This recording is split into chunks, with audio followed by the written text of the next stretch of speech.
Hey everyone, welcome back to my channel. First off, I want to say a huge thank you to all of you for watching and liking my previous videos. Every bit of support you give me is my biggest motivation to keep uploading new content. I truly appreciate your trust and company moving forward. I will keep putting out in-depth breakdowns for World Cup group stage games, and later knockout matches. I'll help you understand every fixture, and pick apart all the tiny match details. This way you can enjoy this World Cup with clearer insight, and more fun. Today I'll break down 3 huge World Cup matches for you. I've sorted out group stage standings, squad weaknesses, and tactical battles for every game. I'll also share my final score predictions at the end. Let's jump right into the analysis. First match, Switzerland versus Bosnia and Herzegovina. There is a clear gap in overall quality between these two sides. Switzerland boasts a higher squad value, with a full roster of players from top European leagues. They dominate possession in midfield, and have a fully fit, intact defensive line with no injury concerns. Bosnia and Herzegovina rely on a rigid 5-4-1 defensive bus, with limited tactical variation. Key defender Kolasinac plays through an injury, and star striker Dzeko can only sustain full intensity for around 60 minutes. Once his energy drops in the second half, their defense will be vulnerable to collapses.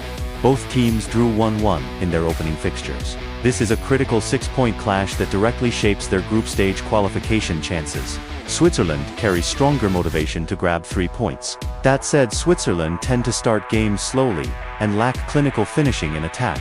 This fixture is unlikely to produce a high-scoring open game, and leans toward low total goals. Bosnia and Herzegovina's attack almost entirely relies on Dzeko's aerial presence. They cannot launch consistent counterattacks, and struggle to create multiple threatening shots across the full match. Taking everything into account, I expect Switzerland to secure a solid win. My predicted scorelines are 1-0 and 2-0. Second match, Canada versus Qatar. Let's start with the massive gap in overall strength. FIFA rankings place Canada at 40, and Qatar at 56. Canada's squad value hits €204 million, while Qatar sits at just €32 million. The difference is enormous. Canada has 11 players competing in top European leagues, which builds a solid competitive core. Qatar has no players in elite European leagues, with most squad members only featuring in lower-tier Spanish divisions.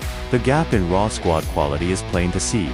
In terms of tactics, Canada operates a high-pressing 4-3-3 system with fast back-and-forth game rhythm. Qatar lines up in a compact 5-4-1 formation purely focused on parking the bus. When it comes to absences and injuries, Canada's Alphonso Davies carries a knock, and will likely come off the bench. Bombito is ruled out through injury. Meanwhile, Qatar have a fully available squad with no fitness issues. Both sides drew their first game 1-1, leaving all 4 teams tied on 1 point. This fixture will decide who holds the upper hand in the race to qualify. Canada hold a clear advantage across every position, including goalkeeper, defense, midfield, and attack. The core tactical battle hinges on Canada's wide players repeatedly exploiting gaps along Qatar's 5-man backline. Once Davies comes on in the second half, their wide threat and dribbling ability will surge sharply to boost attacking output. Qatar have to drop every player deep, and give up control of the midfield. They only leave Afif upfield to hunt counterattack opportunities, relying on sheer numbers to cover individual skill gaps. Their only realistic scoring chances come from set pieces after substitute Haidos enters the game, and rapid solo counterattacks led by Afif. Canada's biggest weakness is a tendency to grow frustrated when they fail to convert sustained pressure. When fullbacks push high, they leave empty space behind which Afif can exploit with runs in behind. The two nations have met 3 times in history, with Canada recording 2 wins and 1 draw. They hold a strong psychological edge, plus they carry natural home ground advantage as tournament hosts. After weighing every factor, I'm backing Canada to win this one with predicted scores of 2-0 and 1-0. Third match, Mexico versus South Korea. This is the most exciting balanced fixture of the round. Mexico hold a slight edge in overall squad quality. FIFA ranks Mexico 15, and South Korea 25. Mexico's total squad value stands at €200 million compared to South Korea's €150 million. For tactics, Mexico switch between possession-focused 4-2-3-1 and 4-3-3 formations to control match tempo. South Korea deploy a base 3-4-2-1 shape that shifts into a 5-man defense when defending, prioritizing compact blocks and quick transitions. Both sides have 8 core players based in European leagues, with their spine built around regular starters from top European competitions, giving them solid foundations. Injury concerns create the biggest unknown for this matchup. Mexico's starting center-back Montes serves a suspension from a red card, forcing a reshuffled defensive unit with weakened defensive chemistry. South Korea center-back Kim Tae-won carries an injury, and his availability remains uncertain. The goalkeepers each bring different strengths and flaws. Mexico's Rangel delivers steady, consistent performances, and backup Ochoa owns 5 World Cup tournament appearances with elite shots stopping under heavy pressure. South Korea keeper Kim Seung-gyu makes reliable saves, but struggles to deal with aerial cross deliveries. The defensive lines will define this contest. Mexico's makeshift center-back pairing suffers clear flaws in aerial duels and coordinated covering. They are extremely vulnerable to South Korea's fast, wide counterattacks.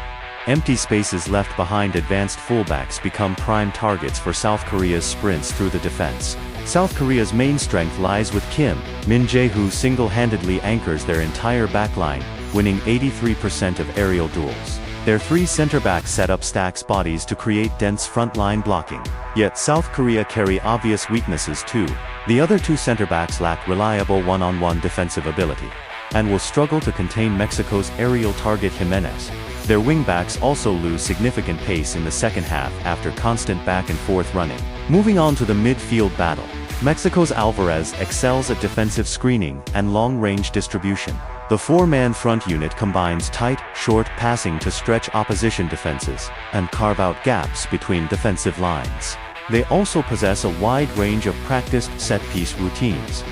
South Korea's Wang In-beom covers more ground than any other player and brings tough physical midfield pressure. Lee Kong-in boasts elite solo dribbling talent among Asian players, and enables lightning-fast ball movement during turnovers. To put it simply, Mexico dominates slow, controlled possession play, while South Korea thrive on rapid transition counters, creating an evenly matched midfield contest. Next up, the attacking matchups that will decide the final result. The core talking points of this game. First pairing, Mexico's Jimenez against South Korea's Kim Min-jae. Jimenez owns a powerful physical frame and elite aerial heading ability that will drain Kim Min-jae's stamina over the full match. Kim Min-jae's individual aerial defense is the only viable method to limit Jimenez's scoring opportunities. Second pairing, South Korea's Son Heung-min and Lee Kong-in against Mexico's makeshift center-backs. Son Heung-min uses intelligent off-ball movement and blistering counter-sprints to target empty space left behind Mexico's pushed-up fullbacks. Lee Kong-in's cut-inside long-range shots and set pieces form South Korea's second primary method to break defenses.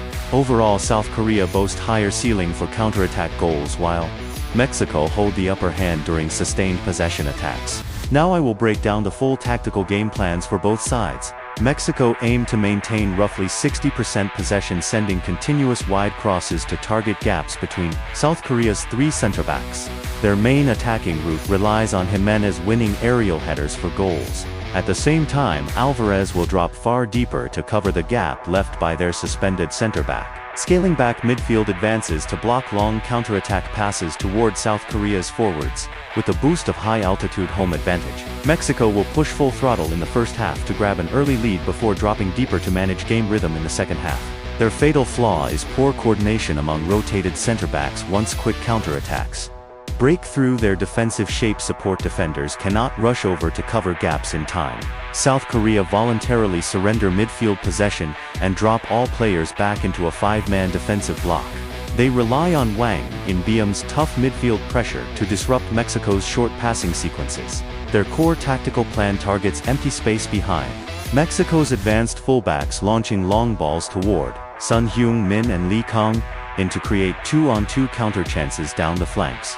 They will bring on Wang Hee-chan and Oh Hyun-gyu in the second half to boost attacking power and fight back from behind if needed. However, they face a critical downside. The high-altitude away ground drains their stamina rapidly. After the 70-minute mark, their wingbacks lose major recovery speed, and every player besides Kim Min-jae struggles to defend aerial crosses. After weighing squad composition, tactics, fitness issues and home ground factors for this balanced clash, I predict Mexico will beat South Korea 2-1. That wraps up all my in-depth analysis for the 3 World Cup matches covered today. If you found this breakdown helpful, hit the like button and subscribe to my channel. I will keep releasing fixture breakdowns and score predictions for every upcoming game. I'll see you all in the next video.